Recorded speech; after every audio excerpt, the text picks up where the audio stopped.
इसीलिए मैं कहता हूँ ये कैंसर जैसा है। कैंसर और HIV, निमोनिया सब मिलाकर के एक बीमारी हो सकती है, तो वो भ्रष्टाचार है, दुर्बल करती है। वो है कि ये जो पैसा है इसको आप विदेश में जमा करते हो,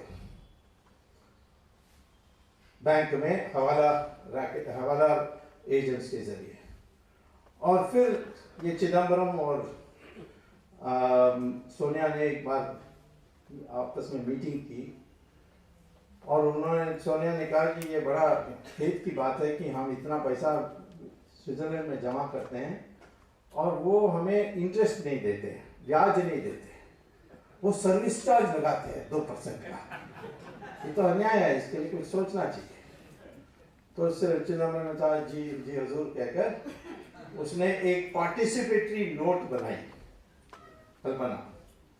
उसमें क्या है कि आप एक इंडियन है, क्योंकि दूसरी और देश में ये नहीं लागू होती है, ये कोई नहीं मानेगा, ये किसी और देश में नहीं मानेगा। हमारे देश में पार्टिसिपेटरी नोट बनाई है कि आप अपने स्विट्जरलैंड बैंक से या केमन आइलैंड बैंक से पैसा निकालो और ये पैसा आपको आप बोरी में ले जाओ, सूटकेस में ले जाओ, गोल्डमैन सैक्स को या मॉर्गन स्टैनली या ये अमेरिका का एक कंपनी है प्रूडेंशियल इन्वेस्टमेंट्स, इनको जाकर काउंटर में बोरी रखो और पासपोर्ट अपनी इंडिया का दिखाओ, तो कहो कि हमें एक पार्टिसिपेटरी नोट चाहिए। तो एक बहुत सुंदर दिखने वाली पार्टिसिपेटरी नोट देंगे, उसमें आपका नाम नहीं होगा, उसमें डेट नहीं होगा, उसमें सीरियल नंबर नहीं होगा, तो सिर्फ अमाउंट होगा $। उसको लेकर आप इंडिया आओ और फोटोस्टैट कॉपी करके रिजर्व बैंक को दो, वो आपको एक चिट देंगे और उस चिट को लेकर आप स्टॉक मार्केट में जाकर, यही बॉम्बे स्टॉक मार्केट में आप स्टॉक मार्केट को दीजिए, उसको वो रुपए जैसे मान करके उसको इन्वेस्ट करेगा स्टॉक्स में और स्टॉक्स बढ़ेंगे, ऊपर जाएंगे। अब आप जाकर पैसा लगाओगे बॉम्बे स्टॉक मार्केट में, तो सेबी जो है, securities exchange bureau of India, वो आपको सवाल पूछेगी कहां से पैसा आया, कौन से बैंक से आपने विड्रॉ किया। लेकिन चिदम्बरम ने कानून उसमें भी बदल दी कि पार्टिसिपेटरी नोट लगाएंगे तो कोई अधिकार नहीं है सेबी को सवाल पूछने के लिए। ओके, सो दे देंगे, बढ़ेगी, ऊपर जाने के बाद बेचेंगे, रुपए में स्टॉक ब्रोकर दे देगा उनको पैसा, वापस जाइए रिजर्व बैंक के पास, वो आपको डॉलर देगा और डॉलर को आप वापस ले जाएंगे। तो आज काला धन पर हमारे भ्रष्ट लोग कमा रहे हैं और ये स्टॉक मार्केट ऊपर नीचे जाते रहती है, उसका पीछे कारण यही है। ये हमारे देश में आज कितने $बिलियन आ गए हैं पार्टिसिपेटरी नोट के नाम पर। इसमें भी एक छोटी सी समस्या थी जो सोनिया गांधी ने चिदम्बरम को समझाया कि जब आप ऊपर में बेचते हो तो एक कैपिटल गेन्स टैक्स लगती है और कैपिटल गेन्स टैक्स 30% है। ये तो बड़ा अन्याय है कि हम पैसा लाते हैं बाहर से और ये लोग, हमारी इंडिया गवर्नमेंट हमारी पैसा ले जाती है ऐसे। तो चिदम्बरम ने एक नया कानून बनाया कि यदि मॉरिशस का कोई कंपनी स्टॉक मार्केट में इन्वेस्ट करेगा तो उसके लिए कैपिटल गेन्स टैक्स नहीं लगेगी, क्योंकि मॉरिशस बेचारा छोटा देश है, हमें यहाँ पर प्रवासी भारतीयों का देश है, वहाँ कुछ नहीं है, इसीलिए और मॉरिशस कंपनी के लिए छूट है। मॉरिशस में $1 पर आप एक कंपनी बना सकते हो। तो सब बेईमान लोग मॉरिशस में आकर कंपनी खोलें और यहाँ आकर इन्वेस्ट करते हैं और उनको कैपिटल गेन्स टैक्स देनी नहीं होती है। ये मैं पहले देखा जब ये 2G का मामला आया, देखा ये सारे 9-10 कंपनीज जो हैं जिनको लाइसेंस मिली, उन सब का जो एड्रेस दिया है वो मॉरिशस का दिया है। मैंने ये सारे ये टाटास का हो या शहीद बलवास का हो या ये यूनिटेक का हो, सबका मॉरिशस एड्रेस क्यों? और देखा कि एक ही सड़क पर है। तो फिर मैंने और आगे देखा तो एक ही बिल्डिंग में भी है, एक बिल्डिंग के अंदर गया तो एक मंजिल में ही है। और सबका एक ही कमरा में है जिसमें ताला लगा है, कोई फर्नीचर नहीं है। ये है। तो इस तरीके से पैसा आती है जाती है, इसको हॉट मनी कहते हैं। तो कभी भी आ सकते हैं, कभी भी जा सकती है। अमेरिका में थोड़ा पैसे की कमी हो जाएगी तो यहाँ से पैसा भागेगी।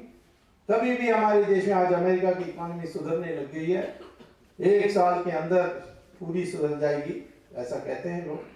तो फिर यहाँ में जो पैसा आई है सब जाएगी वहाँ के स्टॉक मार्केट में, बॉन्ड मार्केट में, और यहाँ क्रैश होगा आपके स्टॉक मार्केट। तो ये एक असर है। अच्छा, एक और इसके साथ भी जुड़ा हुआ है। आप इस रुपए को डॉलर में कैसे करते हो? हवाला जरिए। हवाला एजेंट सब काम करते हैं, दुबई में करते हैं। दुबई में आप कोई फाइनेंशियल ट्रांजैक्शन नहीं कर सकते जब तक, ऐसे फाइनेंशियल जो नाजायज है, जब तक वहाँ के पाकिस्तान के बैठे हुए आईएसआई को खबर नहीं देते हो। तो ये हवाला वाले जाकर पहले अपना सलाम भरते हैं आईएसआई से और बताते हैं कौन सा मिनिस्टर का कितना पैसा कौन से बैंक अकाउंट में जमा कर रहे हैं, और उसके बाद ही उनको अनुमति मिलती है करने के लिए। और फिर उस हिसाब से वो इंटरनेट बैंकिंग के जरिए करते हैं। तो इसके माने क्या, पाकिस्तान को पता है कि कौन से मिनिस्टर के पास कौन सा अकाउंट है, कहां है, कितना है। ब्लैकमेल नहीं होंगे, पक्का ब्लैकमेल होंगे। राम नाईक बैठे हैं यहाँ, सोनिया गांधी अमेरिका से क्यों इतनी कामती है? क्योंकि सदाम हुसैन ने उनको तेल का पर्चा दिया था मुफ्त में। जो अवैध था, यूनाइटेड नेशंस ने सदाम हुसैन को तेल बेचने का अधिकार नहीं दिया था, परंतु सिर्फ दवाई खरीदने के लिए, पर्चा बांटने के लिए, तेल की पर्चा बांटने के लिए उन्होंने अनुमति दी थी यूनाइटेड नेशंस ने। उसने तो सबको जिनको पैसा देना था दे दिया। और फिर एक बड़ा इंक्वायरी बैठाई गई, वोल्कर कमिटी। उस कमिटी ने इस पर किया और देखा कि हिंदुस्तान से 2 बड़े इंस्टॉलमेंट्स पैसे के मिलियंस ऑफ डॉलर्स में दिया। ये पर्चा क्या है? ये पर्चा आप ले जाओ और कोई भी ऑयल कंपनी को दे दो, तो इराक से उनको ऑयल मिल जाएगी, और उसके अनुपात में वो पैसा देते थे ये ऑयल कंपनी आपको पर्चा के लिए। तो ये हुआ। तो पर्चा में नाम 2 लोगों का नाम आया। एक जब राम नाईक मिनिस्टर थे तो नटवर सिंह का नाम आया, वो उसको सोनिया ने भेजा था। तो नटवर सिंह उस जमाने में ऐसे ही काम करते थे, अभी उनको थोड़ा दूर रखा है। जब राहुल गांधी पकड़ा गया था बॉस्टन एयरपोर्ट में, $1,60,000 कैश में। अमेरिका में $10,000 से ज्यादा आप बिना डिक्लेरेशन नहीं आ सकते हो, और यदि आओगे तो हर $10,000 के लिए 8 साल की सजा, माने 1,60,000 के माने 144 सालों का सजा। राहुल गांधी को 144 साल के लिए अंदर कर देते हैं, लेकिन वो छूट गए। नटवर सिंह का काम यही था। तो नटवर सिंह गए और फिर उन्होंने कहा कि भाई हमें भी थोड़ा पॉकेट मनी चाहिए, तो उसको पर्चा मिल गई। और दूसरा पर्चा जो अमेरिका को मिली, क्योंकि अमेरिका ने कब्जा किया इराक को, इराक के बाद वो सारा डॉक्यूमेंट्स लिया और फिर वोल्कर को बिठाया कि छानबीन करो, और उसमें सोनिया गांधी का भी नाम। फिर सोनिया गांधी को ने बहुत आंसू बहाया, कहा अमेरिका को कि जो आप कहोगे मैं कर दूंगी, आपसे हवाई जहाज खरीदना खरीद लूंगी, आपसे हथियार खरीदना खरीद लूंगी। तो वहाँ यूनाइटेड नेशंस में जो कमिटी बैठाई थी वो बोलकर, उस समय deputy secretary general United nation के कौन थे? शशि थरूर, बदमाश नंबर 1। उसने वो सारा जो रिपोर्ट में सोनिया गांधी का नाम था, वो सारा पर्चा को लेकर के ड्रॉअर में बंद कर दी और वोल्कर को उसने झूठा पर्चा दिया कि जहां सोनिया गांधी का नाम था उसने कांग्रेस पार्टी लिखा। अब आप वोल्कर रिपोर्ट पढ़ोगे तो इंडिया का नाम देखोगे तो नटवर सिंह का नाम देखोगे और सोनिया गांधी का नाम देखोगे। उस दिन से सोनिया गांधी को डर है अमेरिका से। वैसे वो दिल से वो अमेरिका को नहीं चाहती, वो तो केजीबी के साथ बनी है। उस दिन मुझे एक टीवी कैमरा में, टीवी शो में एक कांग्रेस का जो स्पोक्समैन है उसने कहा आरएसएस फासिस्ट है। तो मैंने कहा तुम प्रशंसा करो क्योंकि तुम्हारे नेता का पिताजी तो जवान था हिटलर के फौज में। बात सही है। आज किसी को पता ही नहीं है। यहाँ हमारे देश में किसी के घर में शादी हो जाए तो वो लड़का का परिवार के मामा कौन है, उसकी भतीजा कौन है, सब ढूंढते हैं गाँव में। तो यहाँ सोनिया गांधी आपके सिर पर बैठी है नेता बनके, उसके पूर्वज तो आपने कुछ पता ही नहीं किया। ये कहां थी? इसके बाप तो सोल्जर था, जवान था हिटलर के आर्मी में। हिटलर रशिया को की आक्रमण की और वहां ये पकड़ा गया, प्रिजनर बनाया गया। रशिया ने ऐलान किया कि जब महायुद्ध 45 में बंद हो गई, उस समय उन्होंने ऐलान किया कि किसी जर्मन सोल्जर को, जर्मन आर्मी के सोल्जर को 20 साल के लिए नहीं छोड़ेंगे। लेकिन इनके बाप को 4 साल नहीं हुआ था तो छोड़ दिया। क्यों? ये केजीबी का बन गया।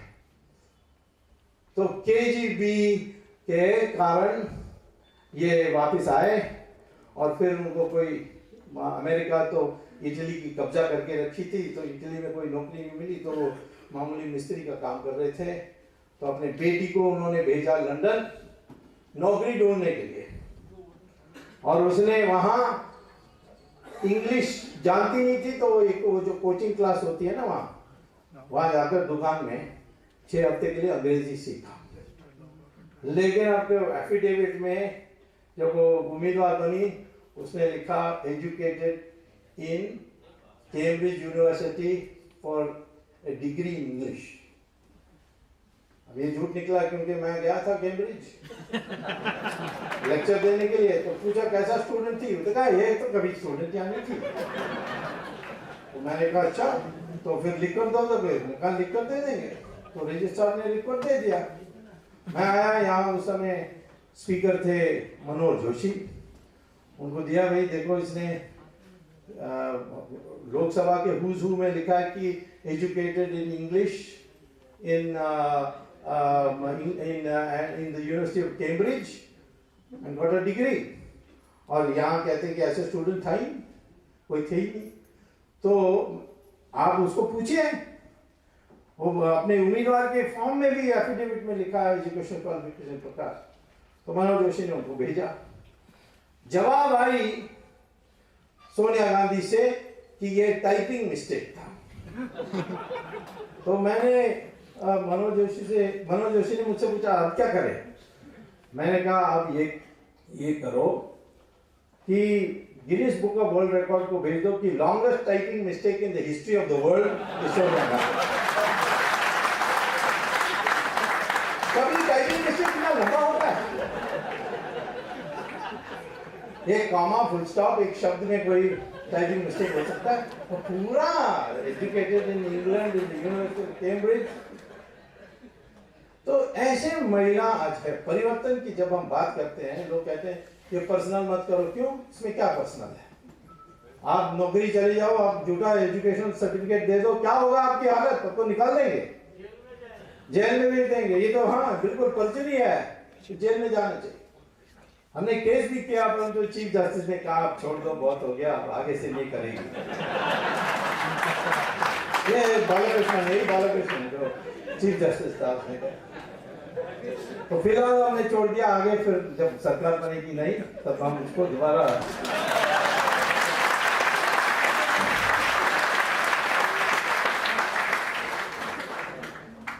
तो मैं एक और सवाल पूछता हूं जिसका जवाब मैं नहीं दूंगा परंतु आप अनुमान लगा लीजिए। वो है कि ये 5 साल इंग्लैंड में थे, 63 से 68 तक। 68 में शादी हुई, तो अब ये स्कूल और कॉलेज नहीं जा रही थी तो क्या कर रही थी? कहीं नौकरी कर रही होगी थी। नहीं, वो नौकरी वेट्रेस वेट्रेस नहीं थी, वो तो पहला 6 महीने के लिए। एक पाकिस्तानी कंपनी में सलमान तसीर उसका नाम है, उसमें नौकरी कर रही थी। अब बात साहब, सलमान तसीर तो ISI का आदमी है। अभी उसको, वो गवर्नर था पंजाब का, उसको गोली से मार दी थी ये तालिबान वालों ने। वो ये मुझे पाकिस्तान के लोगों को पता है, तो इससे ब्लैकमेल नहीं होगी।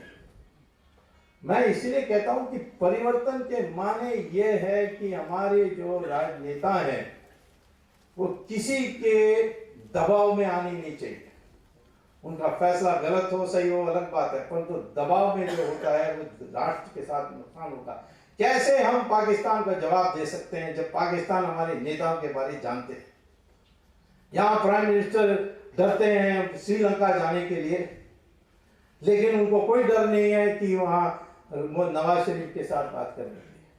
नवाज शरीफ जो है ये स्वाधीन प्रधानमंत्री नहीं है, ये तालिबान के पिट्ठू हैं, तालिबान की मर्जी से आए। आज तालिबान का प्रभाव उनके मिलिट्री में है, उनके ISI में है, और तालिबान की सरकार बनने में थोड़े दिन ही बाकी है, और उसके बाद वो यहां आक्रमण करेंगे। उन्होंने उनकी पुस्तिकाओं में लिखी है कि भारत देश की इतिहास, भारत देश जो है, हिंदुस्तान, भारत देश नहीं कहते, हिंदुस्तान जो है वो इस्लाम का अधूरा इतिहास है। कैसा अधूरा इतिहास है? कहते हैं कि हम ईरान गए थे, जब ज़ोरास्ट्रियन वहां राज कर रहे थे, उसकी कब्जा की इस्लाम ने। ईरान को कब्जा करने के बाद 15 साल में ईरान को हमने 100% मुसलमान बना दी। ये मुझे नहीं पता था, जब मैंने इनकी पब्लिकेशन पढ़ी तब पता लगा। बगल में मेसोपोटामिया बेबीलोन, जिसका नया नाम है इराक, उसको 17 साल में हमने 100% मुसलमान बना दी, और इजिप्ट को हमने 21 साल में 100% मुसलमान बना दी। क्रिश्चियन ने यूरोप को 50 साल में क्रिश्चियन बना दी, सारा यूरोप। और हिंदुस्तान में 800 साल मुसलमान राज किया, क्रिश्चियन ने 200 साल राज किया, और तब भी 80% हिंदू। ये कैसे हैं?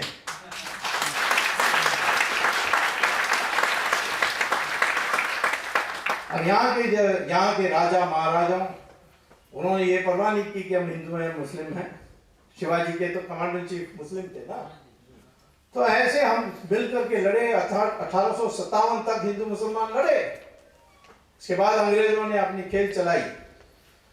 तो मैं ये कहता हूं कि ये जो संस्कृति है हमारी देश की, ये एकमात्र संस्कृति है जो आज तक भी नहीं टूटा है, हजारों साल चलते आई है, बाकी सब मिट गए। ग्रीस मिट गई, रोम मिट गई, इजिप्ट खत्म हो गई, ईरान खत्म हो गई, लेकिन हिंदुस्तान लगातार चलते आई है। जैसे गंगा बहती है, उसमें अनेक छोटी छोटी नदी जुड़ते जाते हैं, परंतु गंगा गंगा ही रहती है। और ये संस्कृति बदली नहीं है, इसमें कई लोगों ने योगदान किया है, लेकिन इसकी मूल जो धारा है उसमें कोई परिवर्तन नहीं हुआ है। तो मैं कहता हूं कि ये आज एक बहुत बड़ा खतरा हमारे सामने है और नई सरकार के सामने होगी, वो है पाकिस्तान कब हमारे ऊपर आक्रमण करेगा। अब चाइना और पाकिस्तान दोनों मिल जाएंगे, तुम्हारे लिए मुसीबत है। तो हमें अभी सोचना होगा कि ये क्या करना है इसके लिए। चाइना को क्या अलग कर सकते हैं। अब हमारी तो चाइना से बात होते रहती है, क्योंकि जब मोरारजी देसाई प्रधानमंत्री थे, मैंने चाइना की मोरारजी के कहने पर और कहना मोरारजी की अनुमति के साथ, और अटल बिहारी वाजपेयी फॉरेन मिनिस्टर से उनको भी अवगत करा के, मैंने उस समय उनकी जो झगड़ा चल रही थी चाइना के रशिया के साथ, सोवियत यूनियन के साथ, उसमें हमने उनको खबर दे दी कि हम तटस्थ रहेंगे। क्योंकि हम सोवियत रूस के साथ इंदिरा गांधी की काल में इतनी निकट थे कि सोवियत रूस के फौज यहाँ से आते जाते थे और चाइना को डर था कि वो हमारे देश से तिब्बत जाएंगे तो उनकी हालत खराब हो जाएगी। तो हमने ये जब आश्वासन दिया तो बदले, उसके बाद ये सारा जो चुनने का हुआ और मैंने कैलाश मानसरोवर का भी दरवाजा उसी टाइम पर खुलवा दिया जो आप सब जा सकते हैं। लेकिन अब चाइना से ऐसी बातों से नहीं होती। अब चाइना को हम पिंच कर सकते हैं, ये दिखाना होगा और इसके लिए अनेक रास्ते हैं। चाइना वैसे भी पाकिस्तान से ऐसे थोड़ा दुखी है क्योंकि अभी जो सिंजांग में हुआ उपद्रव, वो पाकिस्तान में ट्रेन होकर गए थे उइगुर्स ताशकंद से आए पाकिस्तान के। तो हमसे आजकल इंडिया में गुप्त बातचीत चल रही है कि काबुल के बारे, अफगानिस्तान के बारे क्या करना है। नहीं तो अफगानिस्तान अमेरिकन भागने वाले हैं, उसके बाद वहाँ भी ये पकड़ लेंगे तालिबान। तो इसीलिए चाइना को जरूर अलग करना है, परंतु उसको मीठी बात से अलग नहीं कर सकते। आज तो वो डरते भी नहीं है ये सरकार के बारे में, क्या सोचते हैं। अभी जो मनमोहन सिंह बड़े हमारी प्रेस ने कहा होगा हिस्टोरिक मीटिंग, ये वो कुछ नहीं मिला हमें। जिस बात पर छोटी सी बात थी कि हमारे यहाँ तमिलनाडु से कोई चाइना जाएगा तो पासपोर्ट में स्टैंप करते हैं वीजा, बट अरुणाचल से जाएंगे तो स्टेपल करके देते हैं, कश्मीर से जाएंगे तो स्टेपल करके देते हैं। इस छोटी बात में भी नहीं कुछ बोल सके प्रधानमंत्री। तो आज हमें ये देखना होगा कि चाइना को तकलीफ देने के लिए हमारे पास कुछ है बहुत। एक मैं बता देता हूं कि चाइना का सारा विदेशी व्यापार जो है वो मलाका स्ट्रेट से जाती है। मलाका स्ट्रेट माने एक तरफ निकोबार और दूसरी तरफ सुमाट्रा जो चाइना का इंडोनेशिया का हिस्सा है। इंडोनेशिया और चाइना का रिश्ते अच्छे नहीं है, तो 90 किलोमीटर की चौड़ाई है। एक तरफ हम बैठे हैं, एक तरफ इंडोनेशिया बैठी है, दोनों में संधि हो जाए और जब चाहे पाकिस्तान चाइना का जो ट्रैफिक है उसको बंद कर सकते हैं और चाइना वहां कुछ नहीं कर सकती। हमें दोस्ती अपने जो आसपास देश हैं उनसे करनी चाहिए। कुछ नेपाल को कुछ ठीक करना पड़ेगा और ये जो श्रीलंका है इसको अपने साथ रखना होगा।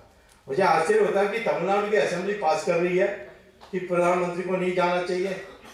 नवाज शरीफ से मिलने में कोई आपत्ति नहीं, परंतु राजपक्षे जिसने राजीव गांधी की हत्या की उससे नहीं मिलना चाहिए। तमिलों से नरसिंहाव हुआ कि इसने कहा, ये कहते हैं तमिलनाडु, ये यूनाइटेड नेशन नहीं कहती है, नरसिंहाव कहते हैं कि मानव अधिकार का बहुत उल्लंघन हुआ है। वो तो हमारे कश्मीर के बारे भी कहते हैं, लेकिन उसका हल इस तरीके से नहीं हो सकता कि हम बॉयकॉट करें। तो चाइना और पाकिस्तान कहते हैं चिंता मत करो, हम तुम्हारे साथ हैं। चाइना का तो वीटो है यूएन सिक्योरिटी काउंसिल। तो मैं आपसे बता रहा हूं कि परिवर्तन जब आप सोचते हैं ना, आप पहले सोचिए कि अपनी सुरक्षा ठीक है। भ्रष्टाचार को मिटा सकते हैं, मिटा सकते हैं। कैसा? 3 रास्ते से, एक अल्पकाल, दूसरे मध्यम काल और तीसरा दीर्घ काल। ये तीनों उपाय को लागू करनी चाहिए। अल्पकाल में जो हमारे यंत्र हैं उसको उपयोग करके जो विशेष अधिकार है सरकार के पास उसको समाप्त करनी है और लोगों को ऑटोमेटिकली मिलनी चाहिए। एक जमाने में रेलवे रिजर्वेशन के लिए स्टेशन मास्टर के विवेक अधिकार और टिकट कलेक्टर के विवेक अधिकार, और इस प्रकार से भ्रष्टाचार खूब थी। आपको एक बर्थ मिलने में समस्या होती थी। आज कंप्यूटराइजेशन हो गई तो न्यूनतम हो गई, अभी भी है थोड़ा पर न्यूनतम हो गई है, क्योंकि आपने कंप्यूटराइजेशन की। उसमें एक प्रोग्राम है कि वेटिंग लिस्ट को बदला नहीं जा सकता है, इसीलिए आप मोबाइल फोन से ही पता कर सकते हैं कि आपकी कंफर्म हो गई कि नहीं हो गई। भ्रष्टाचार बहुत कम हो गए। फॉर्म्स चाहिए, पहले तो आपको जाकर चपरासी को पैसा देना होता था सांप को उठाने के लिए, फिर सांप उठने के बाद पैसा मांगते थे, फिर फॉर्म्स देते थे। आज आप डाउनलोड कर सकते हैं इंटरनेट के जरिए। ऐसे करते जाना चाहिए, इसको ई गवर्नेंस कहते हैं। और मुझे बड़ा आनंद आया पेपर में आज पढ़ के कि बीजेपी बॉम्बे यूनिट अब एक इलेक्ट्रॉनिक्स के लिए बहुत बड़ी तरीके से चुनाव के लिए तैयारी कर रही है। ये आनी चाहिए, इससे बहुत लाभ होगा और एक कंप्यूटर लिटरेसी हमारे देश में होनी चाहिए। हमारे देश में कितना 100 करोड़, इसीलिए दुनिया भर के कंपनीज यहाँ आने चाहते हैं, तो हमें इसमें सावधान रहनी चाहिए। पिछले बार ये 2G में क्या प्रॉब्लम थी? प्रॉब्लम यही थी कि 2001 में एनडीए ने नीलाम किया था स्पेक्ट्रम का। ये बात छिपाते हैं, ये एनडीए ने 2001 में स्पेक्ट्रम का नीलाम करके ढूंढा कि मार्केट प्राइस स्पेक्ट्रम का, स्पेक्ट्रम माने क्या, ये जो लेन बनती है आसमान में जिसमें आपके वायरलेस जाती है। पहले उसको क्या कहते हैं, कॉर्डलेस फोन होती थी, वो डायल करो घंटी बजेगी बिना तार, पर और कुछ नहीं कर सकते थे, उसको 1G कहते थे। फिर आई 2G। 2G में आप फोन भी कर सकते हैं, SMS भी भेज सकते हैं, MMS भी भेज सकते हैं और चित्र भी भेज सकते हैं। फिर 3G में वीडियो, अब जैसे आप बात कर रहे हैं, वो उठा रहे हैं तो आप उनको आमने सामने देख सकते हैं, जैसे आप उनके बगल में खड़े हैं। 4G में 10,000 पन्ने के डॉक्यूमेंट भेज सकते हैं और उसमें फर्क इतना ही है, 1G में जो वेव है वो लंबा जाती है, 2G में थोड़ा ज़्यादा होती है साइकिल्स, चीज़ में बहुत ज़्यादा होती है। इन सब का एक लेन बननी होती है कि आपस में टक्कर ना हो, उस लेन को हम स्पेक्ट्रम कहते हैं। और आकाश सीमित है तो इसीलिए उसको बांटने में सोचना चाहिए। तो हमारे देश में आज इतनी डिमांड हो गई। 2001 में सिर्फ 4 करोड़ मोबाइल सेट्स होते थे सिर्फ। आज 2008 में जब राजा ने दिया, उसने 2001 प्राइस में दिया और उस समय कितना थी, 70 करोड़ 700 मिलियन मोबाइल फोन्स देश। तो बड़ी डिमांड थी।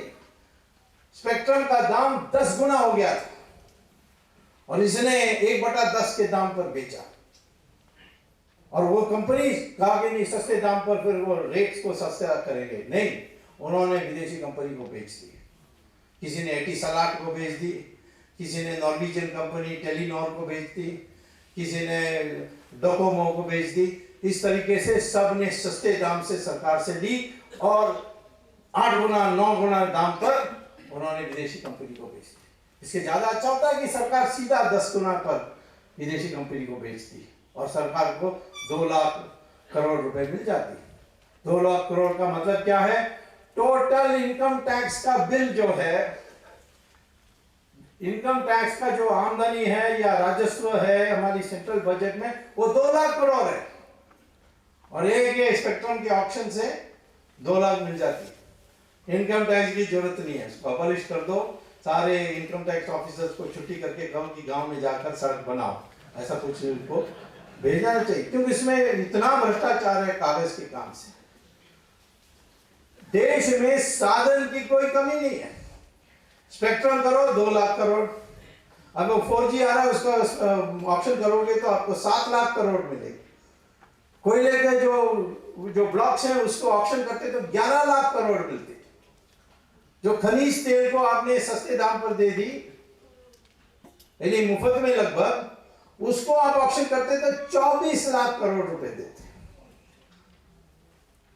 और हमारे देश में 60% थोरियम है और ये राम सेतु की कृपा से। राम सेतु कहां आ गया इसमें, वो जो रेत है वो पाक स्टेट से आती है और वो टक्कर लगती है उसको राम सेतु से। राम सेतु तो पूरा नहीं है, आधा है रामेश्वरम की द्वीप, उसके बाद धनुषकोडी से समुद्र के बीच से शुरू होकर श्रीलंका तक, तो एक कंटिन्यूस है। उसमें वो आकर टक्कर होती है, फिर वो पानी उसको साइड में ले जाकर के रेत के रूप में तमिलनाडु की कोस्ट में डिपॉजिट करती है और उसमें थोरियम होता है। 2050 में सारा यूरेनियम दुनिया में खत्म हो जाएगी और अमेरिका ने फैसला किया कि अब हम थोरियम के रिएक्टर चलाएंगे। हिंदुस्तान थोरियम के रिएक्टर चलाएगी तो देश में जितना पावर चाहिए मिल सकता है, लेकिन हम उसकी शोध नहीं कर रहे, जो रिसर्च करनी चाहिए नहीं कर रहे। तो यदि राम सेतु कट जाती तो पानी टक्कर के बजाय वो निकल जाती और सीधा इंडियन ओशन में जाती और वहां अमेरिका का डीगो गार्सिया है, वहां अमेरिका उसको निकाल के ले जाएगी। आज भी अमेरिका स्मगलिंग कर रही है रेत की। कोई रेत का स्मगलिंग कर सकता है? पर तो हो रहा है। क्यों? क्योंकि उसमें थोरियम है। इस देश में किसी चीज की कमी है? किसी चीज की कमी नहीं है, सिर्फ वो मंशा की कमी है। ये अंग्रेजों के राज में जो मंशा पैदा की गई बाबू बनने का, वो है। परिवर्तन चाहिए तो एक ही चीज की चाहिए, चेतना में। हम कौन हैं ये हम लोगों को पता नहीं। कोई कहता है कि अंग्रेजों ने बनाई हमें, हम सब टुकड़े टुकड़े थे। वास्तविकता ये नहीं है। नहीं, हम हिंदू है, मुस्लिम है, मराठी हैं, बिहारी है। डीएनए टेस्ट करोगे तो सब एक हैं। मैं तो कह रहा हूं आपसे, हिंदू मुसलमान के डीएनए टेस्ट हुआ है, एक ही है। ये कोई बाहर से इधर उधर छोटे लोग आए होंगे, पर तो मूल जो डीएनए है वो ये दक्षिण भारत हो या उत्तर भारत हो या गुजरात के हो या आसाम के हो, डीएनए एक ही है। हम एक हैं, हम कहीं बाहर से नहीं आए। कोई आर्यन नहीं है, कोई द्रविडियन नहीं है, हम सब एक हैं। ये एक पहचान आज हमारे देश में सबके दिमाग में आनी चाहिए।